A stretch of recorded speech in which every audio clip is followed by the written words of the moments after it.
Now, they say monsters don't exist, but on the morning of September the 18th, 2012, two young female officers, they would walk into a quiet cul-de-sac just outside Manchester when they would find themselves in the very jaws of one. No warning, no backup, and no chance. In just 31 seconds, both of these female officers would be gone, gunned down in cold blood, and finished off with a hand grenade.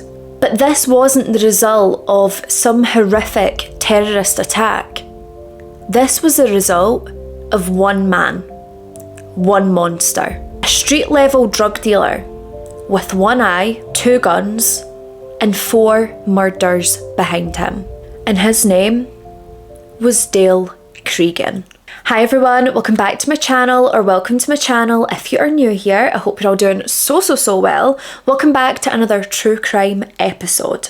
If you are new here, hi, my name is Anna. I am a certified yapper. I could yap about true crime all day. I could yap to you all day. I post true crime content every Wednesday and Sunday. We sometimes have a little bonus episode sprinkled on a Friday. So if true crime is your jam, if you're serious about true crime, then I highly suggest you subscribe, get the notification bell on, because I'm here for you every single week. And it's free. Like, I'm not asking you to break the bank, so just a wee click. I'm literally just a girl sitting here with a camera in a dream, hoping that one day I can do this full time. So please, if I've not embarrassed and begged enough, make sure you subscribe. So, today's case. Let me tell you, it's an absolute stinker. We're covering the case of Dale Cregan, who was literally a one-eyed monster who thought murdering was the only way to get revenge. Clearly, little bro has never heard of karma, because karma does its rounds. You just have to be patient. But to this very day, this is dubbed as one of the most violent, brutal killing sprees in modern British history. But without any further rambling and any further ado, let's get into the horrifying case of Dale Cregan. So, Dale Cregan, who was he? Where was he born? How did this whole journey start? Dale Christopher Cregan, he was born on June the 6th of 1983. He was born at Tameside General Hospital. He would be the oldest son of Anita and Paul Cregan. He would grow up in Droylsden, Greater Manchester. He had a brother Dean and also a younger sister. Dale's parents, they would separate very early into his life. It was actually not too long after his younger sister was born. They just had their own differences. They decided that their relationship wasn't going to work. They weren't compatible anymore. But when they separated, Dale's father, he was able to move on, get on with his life and, try and be happy. And he had moved on with another woman who was a former police officer. And they wound up getting married. And from this moment onward, Dale Cregan, let's say he had some issues, some difficulties with women police officers. Bearing in mind that his father had ultimately made the decision at the same time to move on with this police officer, it wasn't like this young woman sought him out and stole him from his family. He had met her, he liked her, and he also consented to marrying her. This was not a forceful situation. It cannot be blamed on the woman. But he would sort of go through his life hating, kind of all women, but especially police officers. And not only this, but his father leaving him, leaving his siblings, it did leave this deep-rooted abandonment issue. And I'm sure many people have experienced this. I'm sure a lot of people, maybe even some watching this video, have suffered through that abandonment, that issue that comes from it, that awful feeling. You've probably worked through it, maybe seen a therapist, spoke about it with a loved one. You've probably used healthy methods to recover or at least manage it on a day-to-day basis. So Dale, he had went on to attend Little Moss High School. Now, when he was in high school, in the very early stages, he was deemed to be so quiet that he was practically invisible. But by the age of 15, this is when Dale thought to himself, you know what? I'm going to change. I am going to make sure Every single person knows who I am, and it wasn't going to be for good reasons. And by this age of 15, neighbours, teachers, friends, they all knew that something was very wrong with Dale. He was wild, he was out of control, and he was constantly drawn to conflict. And if there wasn't any conflict he could get involved in, you can bet your ass that he's going to start some conflict. Just for himself, for his own entertainment. Not only this, but at this very young age, Dale is already selling cannabis. He's obsessed with knives, he wants to collect knives, and not just any knives. He wants big knives, big old butcher looking knives. And I mean, selling cannabis at 15, I'm all for a good work ethic, but we've got to draw the line. And I'm going to draw the line around cannabis selling. And listen, where it's legal, I'm all for it. Like, I'm not a cannabis hater, not at all, but it's very much illegal in the UK, and you know, you still shouldn't be selling it at 15. Like, there's better side hustles than that. You could get a paper round, you know, we could go back to that. Go back to basics. It was very clear to those surrounding Dale that he was just a simmering pot waiting to overflow. This guy, he had the personality of a lamppost, but when he was raging, you know, he had personality, but none of it was nice. And it's around this time when he's exhibiting all of this dodgy behaviour, he gets a nickname. And it's no DC or Del Boy, nothing like that. His nickname was just Psycho Dale. And Dale loved this because, you know, when you're trying to be hard, it's quite good if you've got a name that reflects that. Psycho Dale. He was so proud. So, late teens, Dale decides, you know what I need? I need sunshine and I need a change of scenery, so I'm going to head off to Tenerife. Now, he goes there with his sister and they're going to have a fresh start, you know, build a nice life for themselves out in the sunshine. Sounds incredible. And it might be for his sister, but Dale in particular, he is going out to Tenerife and using it as a training camp for even worse behaviour.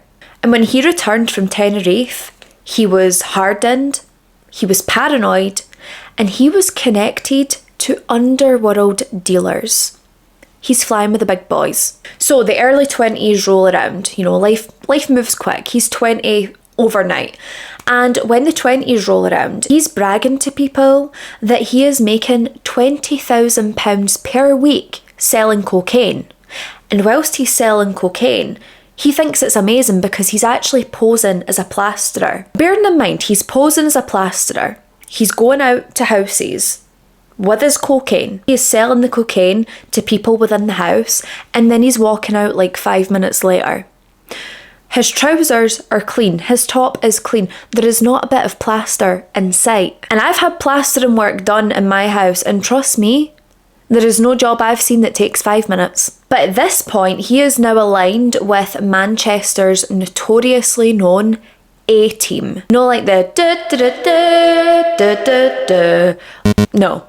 And if you think he's travelling alongside B.A. Baracus and Howlin' Mad Murdoch, no, you're absolutely wrong. This was a drug-fueled, violent team. Now, Dale's role within this A-Team was enforcement, violence, and intimidation, all things that Dale very much excelled in, unlike his academic performance. Damn! He was known to be this cold-blooded enforcer who was hoarding up to 10 firearms and M75 grenades, all of these that he had smuggled from Eastern Europe. I don't know how, because I don't believe for a second we're getting that through airport security, so maybe he got a boat. And I know, you're probably thinking, Anna, the elephant in the room, can we please address it? The one eye. The whole eye situ. I just want to say, I do not think it's funny to have one eye. I know people lose eyes for different reasons, health conditions. Some people who even go to war, they can lose their eyes. I don't believe that's funny whatsoever. But this guy, he is so pathetic and so desperate to be seen as a hard man. He apparently gouged out his own eye with a knife. Now, he told everyone that he lost it in a fight in Thailand, and then when he came back, he got the socket fitted with a black prosthetic. He thought this made him look cool, it made him look scary. And low-key, it did. He looks like one of the black-eyed children that I covered at Halloween time. But he wore this black prosthetic as though it was this badge of honour, this badge of fear that he could just go and scare people. And honestly, it kind of worked for him because on the streets, he was feared and his name, like throughout other gangs, was One Eye.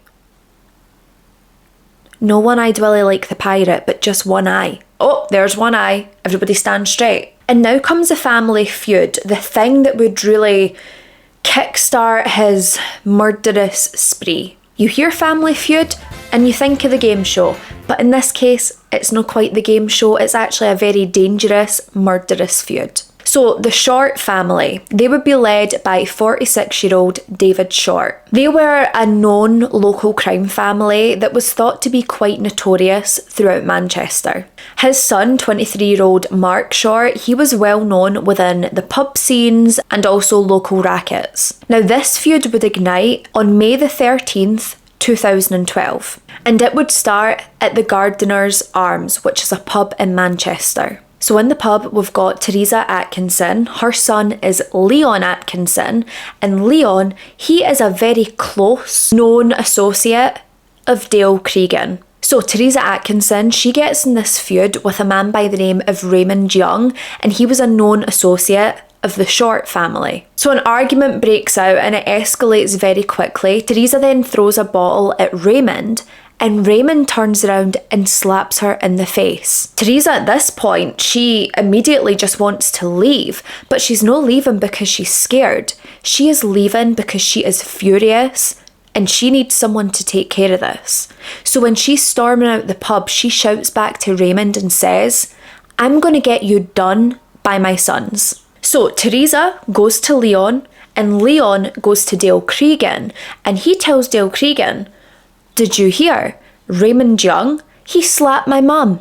All because my mum threw a bottle at him." Like, I'm sorry, can a woman not throw a bottle anymore without being attacked? So Leon is telling Dale Cregan, "I want something done about this. I want this family off the scene immediately." Dale Cregan hears this and goes, "Say less. I'm in. No need to ask me twice." Plans were made. Weapons were gathered and surveillance would start at the Cotton Tree pub. And this is a pub where Mark Short was known to drink. So it's May the 25th, 2012, and it's around 11:50 p.m. at the Cotton Tree pub. Very suddenly, Dale Cregan, he would walk into this pub with a balaclava covering his face, and Mark Short was in the pub playing a game of pool. And without a word, nothing exchanged whatsoever, barely even a look, Dale Cregan opens fire, he shoots Mark in the neck, and Mark dies instantly. Of course, when Dale's opened fire, he is lit off multiple shots, which left multiple people in this pub injured. Innocent people who weren't involved in this at all. David Short, the 46-year-old that led the Short gang, he had been in the restrooms at the time that Dale Cregan had unleashed this gunfire, and when he came out of the restroom seconds later, he would find his son lying dead, and this is when David promised and vowed to get revenge for his son. David, he would attend his son's grave every single day. He took his death so devastatingly. He really, really struggled. It even got to the point where he was just throwing out names and accusations in public, naming Dale Cregan and the Atkinson family. He vowed retaliation against these known people. And he's not just naming them, he is vowing retaliation. But Dale Cregan, he would ensure that he got there first. Now it's the morning of August the 10th, 2012. Dale Cregan, he would arrive at the home of David Short. This was on Folkestone Road East in Clayton, but Dale Cregan, he did not come alone. He came along with Anthony Wilkinson and Jermaine Ward. All three of them armed with a Glock and an M75 grenade. Literally bringing a grenade to a home invasion. And I know they're going there to murder, but you've already got a gun. Why the grenade? Cregan brazenly just walks up to David Short's front door, rings his doorbell, And then David answers. The minute David answers, it's instant regret and shots start ringing out. David sprints through his house, Dale Cregan very closely behind him. He sprints out into his back garden, but unfortunately for David, Cregan would open fire and shoot him multiple times. Now this wasn't enough for Dale Cregan, because as David Short lay there dying, he pulled the pin on his grenade and threw it at David's body. He was making sure that there was no chance that David Short could survive something like this. And this grenade caused such a racket, it caused the ground to shake and it could be heard streets away. Debris was scattered everywhere, and this would mark the first use of a hand grenade in a gangland killing in British modern history. But Dale and his merry band of men, merry band of losers actually, they weren't quite finished, because hours later they would throw a grenade at the home of Sharon Hark, who was a relative of David's. She was just a target by association. And while Sharon had survived this, the message was clear: the Shorts had been erased. Everyone knew who was behind this attack. Everyone knew that it had been Dale Cregan. When the police are asking for names, asking witnesses, they all named Dale. And very quickly, Dale Cregan would become the most wanted man in Britain. And for over a month, this monster, he would hide in multiple safe houses. The police, they were conducting raids on at least 100 homes that they thought he could be involved in, where there was drugs or weapons known to be there. But nothing turned up. Where was Dale Cregan? And then we arrive at September the 18th of 2012. Dale Cregan, he's bored. He is looking for a bit of drama, a bit of fun, a bit of confrontation, and some pain to inflict on innocent people. So it's 10:59 a.m. and Cregan decides, I'm going to phone 999 and report a false burglary. By 11:10 a.m, 2 unarmed female police officers would arrive at the scene. This was Fiona Bone, who was 32 years old, and Nicola Hughes, who was only 23. They started heading up the driveway to the home where this call had come from. Cregan opened the door, and before they could even realise what he was holding, he fired multiple shots from his Glock. This monster, he would shoot 32 rounds in 31 seconds. These women didn't even stand a chance. He would hit both of these police officers multiple times. Nicola, she was hit multiple times before falling to the ground after attempting to flee. Fiona was then shot in the chest and the face. And even with these injuries that possibly would have taken these women's lives anyway, that wasn't enough for Cregan. He decides that he needs to make sure that these officers are erased. He needs to make sure that these innocent people are dead. So he takes a pin out of another M75 grenade and he throws it at these women who are lying there helplessly. Upon this explosion, Fiona Bone, she would die at the scene, and Nicola Hughes, she would die later in hospital. 2 innocent, brave women who were just doing their job that day, erased from this earth by this evil specimen. Fiona Bone, like I said, she was only 32 years old. She was engaged to be married to her partner Claire. She loved animals, she volunteered a lot within animal shelters, and her and Claire had actually planned to adopt Claire's daughter, Jessica. They spoke about this every single day alongside their wedding, and they spoke about their future constantly. They were truly each other's soulmates, both of them believed that.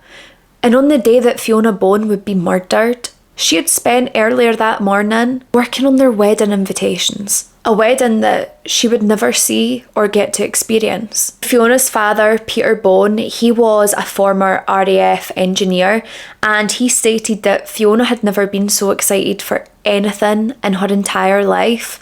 The way she was excited for her wedding to Claire, the adoption of Jessica, and their life together. Fiona had previously stated that she actually found the job of policing quite boring and quite mundane, but she said it was more thrilling than her previous desk job at an insurance firm.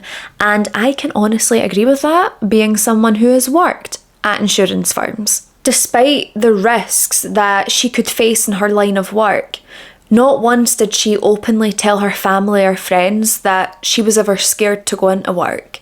She was known to be so brave and so courageous in every element of her life. PC Nicola Hughes, who was only 23 at the time of her murder. This young woman, she was a force to be reckoned with. She was a karate champion who was known for her courage and her ambition. She was said to have had the body of a lion cub, but the heart of a lion. Nicola loved her job. She could not imagine herself doing anything else, and family and friends, they couldn't imagine her doing anything else either. She was so devoted and driven by police work. She had joined GMP straight out of high school and was loved for her devotion to her role. She never ever held back, she never showed fear, and she was so committed to serving and protecting. Nicola's father had stated that he was always very worried about Nicola and her line of work. He was so proud of her, but he couldn't get rid of that niggling feeling that someday something bad might happen. And it was this day that his fears would be realised, they would come to life. This horror, the thing that he's feared the most, would come true. Now, Mark Short, who was 23 years old, although he was connected to drug activity, street activity, gang activity, he was remembered by his family and friends as being very loyal and being an incredibly loving son. David Short, who was 46, he was known very much as the same, and he was known to be a seasoned player in Manchester's criminal ecosystem. And you know, it's that I hate sitting talking about victims and it's maybe in a negative light, but I can't sit and say anything other than what's been said. And, you know, truth be told, this is what they were involved in. And honestly, let's normalise not always having people as the perfect victim. Not everyone walks into a room and lights it up. Not everyone is kind and compassionate. Some people, they live a very different life. They might live a life of criminal activity, but nonetheless, they are victims in this case. Now, the Prime Minister at the time, David Cameron, he spoke about the murders of these two police officers, and he said that they were a despicable act. I'm not going to get political, but like David Cameron, one to talk. Chief Constable at the time, Peter Fahey, he had said that these were cold-blooded, calculated murders. Not only this, but Fiona and Nicola, they were the first two female police officers to be killed on duty in England. And at this point, researching the case, I was like, great, so Cregan, he'll be back on the run in all the safe houses, people will protect him because he's such a high player in this criminal game. But weirdly enough, just 2 hours later, he would walk into a police station and hand himself over. So he walks into Hyde Police Station, he puts a plastic bag down on the counter, and he calmly says, "I'm wanted by the police, and I've just done 2 coppers," talking about the murders of Nicola and Fiona. When questioned by police, he told detectives that these killings were to send a message. This was revenge against the Short family and this ongoing feud that they apparently had. Now, media reports would later reveal that the night before the murders had occurred, he had celebrated by smoking cigars and drinking beer. So, like, you know, he's no remorseful whatsoever. He's pretty proud of his work. So, of course, he's admitted what he's done. There's going to be a trial. This would happen on February the 4th of 2013. It would be held at Preston Crown Court and would last 17 weeks, costing over £5 million. Like, we put so much money into these criminals. The flabbers be gasted. Now, during this 17-week trial, every time Cregan was going in and out of the court, he actually had to remove his black prosthetic eye so they could check his eye socket to make sure he wasn't like smuggling anything in and out. So that's interesting. Once the police were happy there was nothing in his eye socket or in his prosthetic, he would just pop it back in. Business as usual. For some reason, Cregan initially would plead not guilty, but midway through the trial, I don't know if he comes to his senses, which I find really hard to believe, but you know, stranger things have happened, or if his lawyers have told him, listen, you're guilty as sin, just admit your guilt and we'll see what happens. We'll take it from there. So midway through the trial, he then confesses to the 4 murders and 3 attempted murders. And he also admitted to using grenades, but I don't think that was ever called into question. It was quite clear he had used grenades. Now, Judge Holroyd, he had said, "You lured these officers to their deaths in a calculated, premeditated trap. You acted with savagery and without mercy." Yep. Then in May, he would confess to murdering David and Mark Short, and a forensic psychiatrist had quoted Dale Cregan as saying that when he killed David Short, he had the best sleep of his life, and he slept like a baby. Okay, sir, we're going to need to lock you up forever. Now, Cregan had claimed that his attack on David Short, his murder of David Short, had occurred because apparently David Short had threatened to rape his family and also set his son on fire. Which, absolutely brutal, but did it happen? I don't know. And with these claims, the court, they regarded them as paranoid delusions and behaviour that was fueled by cocaine and alcohol abuse. Which seems pretty fitting, I'm not going to lie. Now, because the judge had believed that these officers were lured to their death in a cold-blooded manner and a cold-blooded trap, the verdict given would be a whole-of-life sentence. So Dale Cregan, he will be in prison until he dies. Thank goodness. Praise the Lord. Now, when these 2 officers, Fiona and Nicola, had died, the entirety of Manchester stopped. There would be events of mourning across Manchester. Club games would hold moments of silence, flags flew at half-mast. Fiona and Nicola, they would be honoured with funerals held at the Manchester Cathedral. But not only this, their names would also be etched into the police roll of honour, which was a huge thing, and I bet that would have meant the entire world to them. But then, as always, you have these little creepy, crawly, weirdo freaks that crawl out of the woodwork and they want to glorify someone as sick and twisted as Dale Cregan. There was like an online cult following that branded Dale Cregan as a legend. They also compared him to Raoul Moat. Of course, experts, they viewed this behaviour of these online freaks as completely dangerous and twisted. How can someone glorify a cold-blooded murderer? How could they think that 2 young police officers being murdered was legendary? Get a grip, get a life, get an education, and you know what? Get yourself off this planet because you don't belong here. And Dale Cregan, this pathetic mess of, I was going to say a man, but he's not a man, just a pathetic mess, loser, creep weirdo. He was initially held in Strangeways prison, but he went on hunger strike. He was refusing to eat, and because of this, he would be moved to Ashworth, which is a high security hospital, for some psychiatric care.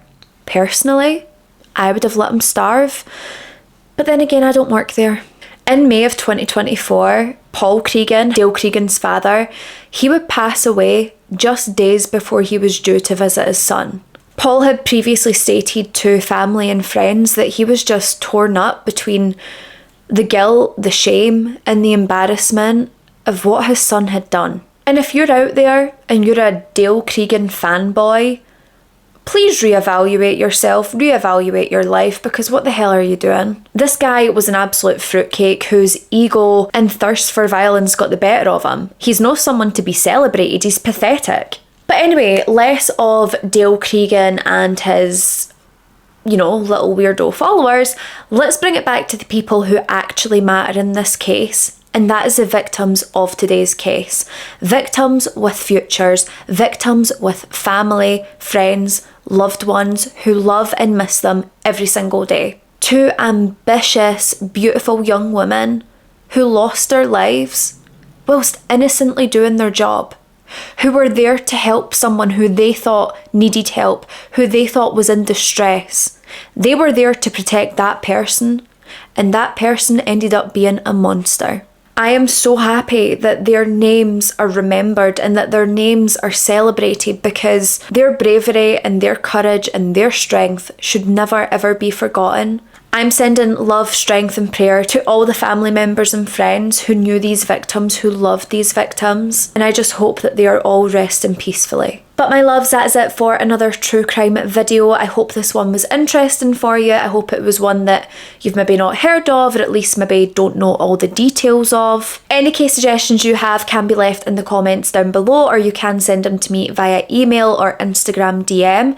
All the details that you'll need, they will all be listed down below in the description for you. Please, please, please, if you do enjoy my content, make sure you're subscribed, get the notification bell on, share if you feel obliged, which I kind of hope you do. That would be nice. Really helps me out. Really helps push me into the YouTube algorithm, help my content be seen, and hopefully help me toward my dream of doing this full time. But that is it from me today. Please, please, please remember, be a good person. Do not be a bad person. Stay safe. Look after each other. And I'll see you in the next one. Bye.